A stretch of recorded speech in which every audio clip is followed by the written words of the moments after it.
Satu hal penting dari isu ngutang, bohir atau oligarki di belakang Anies,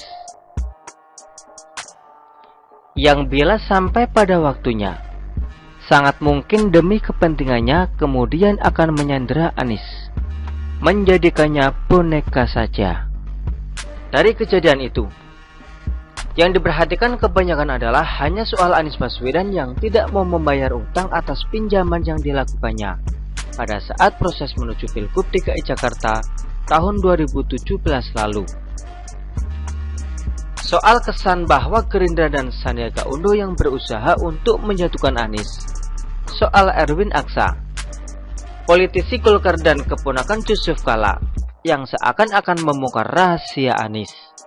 Bila dicermati dari surat pernyataan pengakuan hutang 3 yang banyak beredar, seandainya itu benar, jelas tidak ada yang salah dengan Anies.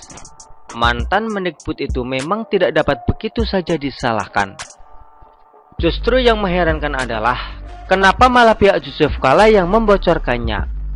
Ada skenario apa ini? Cerdik, terencana. Pada awalnya Anies akan disebut sebagai seorang pengutang yang buruk, kreditur macet. Namun dengan beredarnya surat pernyataan utang 3 tadi, pihak Anies justru kemudian dapat membalikkan semuanya. Bahwa dalam surat pernyataan pengakuan hutang 3 itu, posisi dan apa yang harus dilakukan Anies sudah sangat jelas. Dengan begitu, Anies mengubah seketika dari pihak yang disolimi menjadi pihak yang terbukti benar. Anies menang. Tapi hanya seperti itu sajakah? Hanya sebatas begitu? Tentu saja tidak. Ada satu hal penting tersirat yang kemudian perlu diperhatikan, perlu dicermati, perlu digarisbawahi.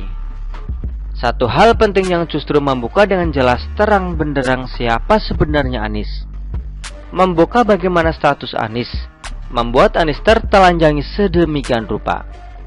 Ternyata Anies tidak lebih dari seorang boneka.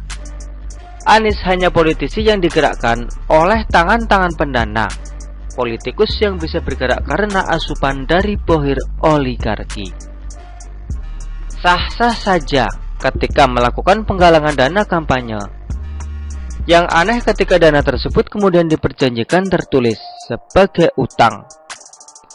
Tentu patut untuk kemudian dipertanyakan, apakah hal tersebut kemudian berhubungan dengan pengerjaan proyek-proyek selama masa pemerintahannya? Apakah hal tersebut terkait dengan harga lem Aibon yang menjadi mahal waktu itu? Apakah itu kemudian bersinggungan dengan berbagai kelebihan bayar? Apakah hal tersebut berhubungan dengan proyek sumur resapan yang masif tapi kacau balau itu? Apakah itu ada hubungannya dengan berbagai proyek tak berfaedah di sepanjang masa pemerintahannya lalu? Jangan disalahkan bila kemudian timbul kecurigaan. Yang jelas pasti, Anies Baswedan tidak semerdeka yang digambarkan. Anies Baswedan hanyalah politikus yang perlu uluran tangan bohir untuk bisa mencapai tujuannya. Begitulah kura-kura. Artikel ini diambil oleh siwo.com dan ditulis oleh Eko Wibowo. Bagaimana menurut Anda?